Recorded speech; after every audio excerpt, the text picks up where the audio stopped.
बारामतीमध्ये एआयच्या संदर्भातल्या कार्यशाळेला अजित पवारांची दांडी. बैठकीच्या ऐवजी माळेगाव कारखाना निवडणुकीच्या प्रचाराला पसंती, तर सुप्रिया सुळे आणि सुनेत्रा पवार यांच्यामध्ये व्यासपीठावरच दिलखुलास संवाद. मुंबई मनपा निवडणुकीमध्ये एकत्र लढण्याबाबत उद्धव ठाकरेंशी चर्चा करू, शरद पवार यांचं मोठं वक्तव्य. मुंबईमध्ये उद्धव ठाकरेंच्या शिवसेनेची ताकद असल्याचंही नमूद.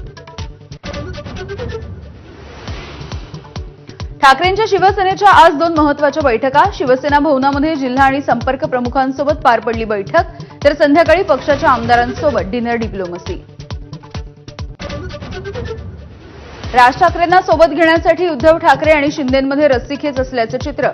मनपामध्ये आकड्यांचं गणित जुळवण्यासाठी उद्धवना राज महत्वाचे, तर विश्वासार्हता वाढवण्यासाठी शिंदेंना हवा ठाकरे ब्रँड, सूत्रांची माहिती.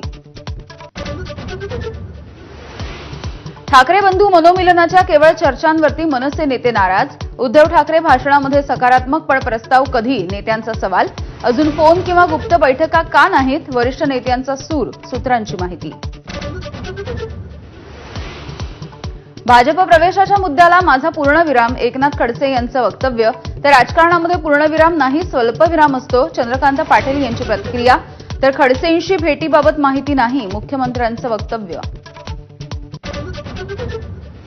विधानसभा निवडणुकीच्या तोंडावरती पंतप्रधान मोदींचं बिहारला मोठं गिफ्ट.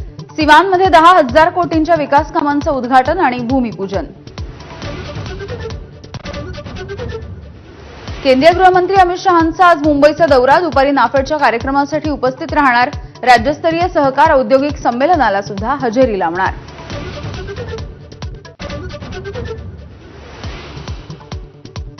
हिंदीची सक्ती असू नये, हिंदी शिकणं विद्यार्थ्यांच्या हिताचं, शरद पवार यांची भूमिका. पवार म्हणतील तसं म्हणजे पवार काय देव आहेत का, चंद्रकांत पाटील यांचं प्रत्युत्तर.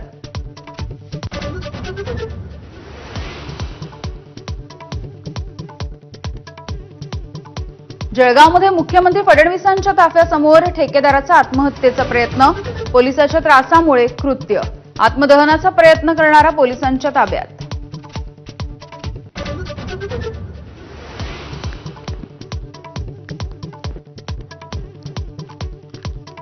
पुण्यामध्ये मुसळधार पावसाच्या नंतर सध्या जोर ओसरला. धरणाच्या क्षेत्रामध्ये मात्र पाऊस सुरू. खडकवासला धरणामधून मुठा नदीच्या पात्रामध्ये 15,000 क्युसेक्सनं पाण्याचा विसर्ग.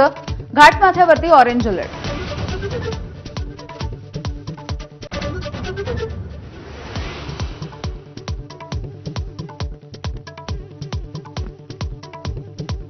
संत ज्ञानेश्वर महाराज आणि संत तुकाराम महाराजांच्या पालखीचा आज पुण्यामध्ये संगम.